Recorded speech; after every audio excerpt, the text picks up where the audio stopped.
Hello दोस्तों, मैं सुरेंद्र कुमार एक बार फिर मैं अपने इस यूट्यूब चैनल पर आपका स्वागत करता हूं। हम लोग देख रहे थे अनुपात और समानुपात। तो आप लोगों ने ए रेशियो बी और बी को सी में कन्वर्ट करना देखे थे। उसी के आगे हम लोग शुरू करते हैं। छोटे छोटे वीडियो आएंगे लेकिन आपके परीक्षा के लिए ये बहुत उपयोगी होंगे।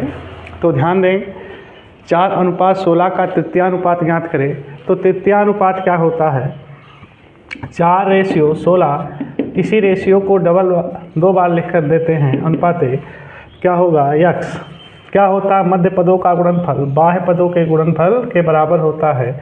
तो ध्यान दें, 4 का गुणा करोगे 4 गुणे यक्स बराबर 16 गुणे 16। इधर गुणा है, इधर जाएगा, भाग हो जाएगा। तो यक्स का वैल्यू 16 गुणे 16 और बटे देखिए 4। तो 4 चौके 16। तो यक्स का मान 16 चौके 64 आ गया। ये आपका क्या हो गया? तृतीयानुपात। देखिए, अगर मध्यानुपात पूछ रहा है, दो संख्याओं का मध्यानुपात, तो अंडर रूट में 4 गुणे 16।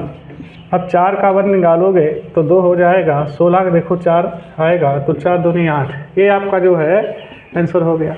तो मध्यानुपात पूछे तो अंडर रूट में दोनों का गुणनफल ज्ञात कर लेते हैं।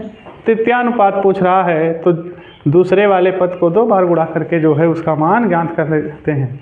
परीक्षा में ये सब सवाल ऐसे डायरेक्ट आपसे पूछा जाता है, मध्यानुपात और तृतीयानुपात। देखिए, इसको नोट कर लीजिएगा। कह रहा है अगला क्वेश्चन, यदि ए और बी 3:7 के अनुपात में 4500 को बांटा जाए तो ए का हिस्सा कितना होगा? तो ध्यान दो, ए रेशियो बी आप लोगों को मैंने बताया था 3:7 है। तो पहला वाला ए का मान 3 के बराबर है। बी का वैल्यू देखो 7 के मान के बराबर है। तो ध्यान दें, पहला वाला अनुपात पहले के बराबर, दूसरा वाला अनुपात दूसरे के बराबर होता है।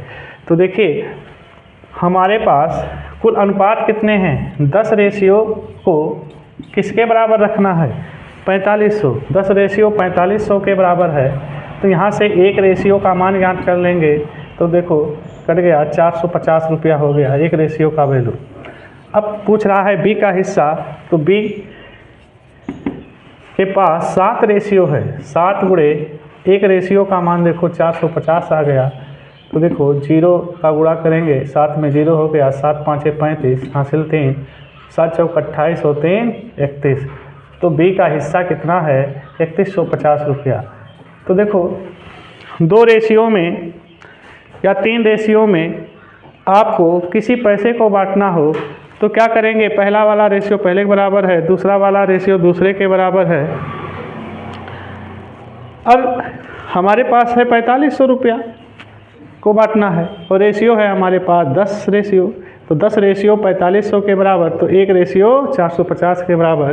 तो बी का हिस्सा वो पूछ रहा है तो 7 में गुणा कर दें, और ए का हिस्सा पूछ रहा है तो 1 रेशियो में 450 से गुणा कर दें। तो आप लोगों को समझ में आया होगा। चलिए एक का सवाल हम लोग और देख लेते हैं।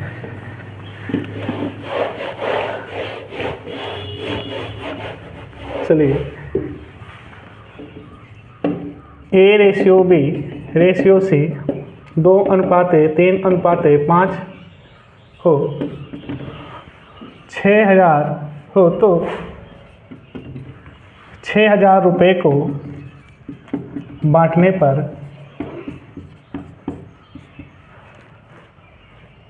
सी का हिस्सा कितना होगा? तो ध्यान दें सब लोग। अब ध्यान दो, ए बी सी में अनुपात है 2:3:5। आप सबको ध्यान रहे कि जिसका अनुपात बड़ा होगा उसका मान भी बड़ा होगा। तो ध्यान दे लीजिए, ए के पास कई अनुपात है? 2 रेशियो। बी के पास कितना है? 3 रेशियो। और सी के पास कितना है? 5 रेशियो। कुल अनुपात कितना है? 3 2 5 5 10 रेशियो। 10 रेशियो किसके बराबर है? 6000 रुपये के तो यहाँ से एक रेशियो का वैल्यू, तो देखो 10 से भाग दोगे तो एक 0 से 0 कैंसिल हो जाएगा, 600 के बराबर हो गया। अब सी का हिस्सा पूछ रहा है, तो सी के पास कुल कितना रेशियो है, 5 रेशियो है। तो 5 में एक रेशियो का गुणा करोगे तो 6 पंचे 30, यानी 3000 रुपया ए का हिस्सा है। तो लगभग आप लोग को समझ में आया होगा। एक वीडियो और इसका आएगा जो शेष सवाल आप लोगों को अनुपात समानुपात के उसमें बता दिया जाएगा। तो आप लोग जुड़े रहे इस चैनल के साथ। धन्यवाद।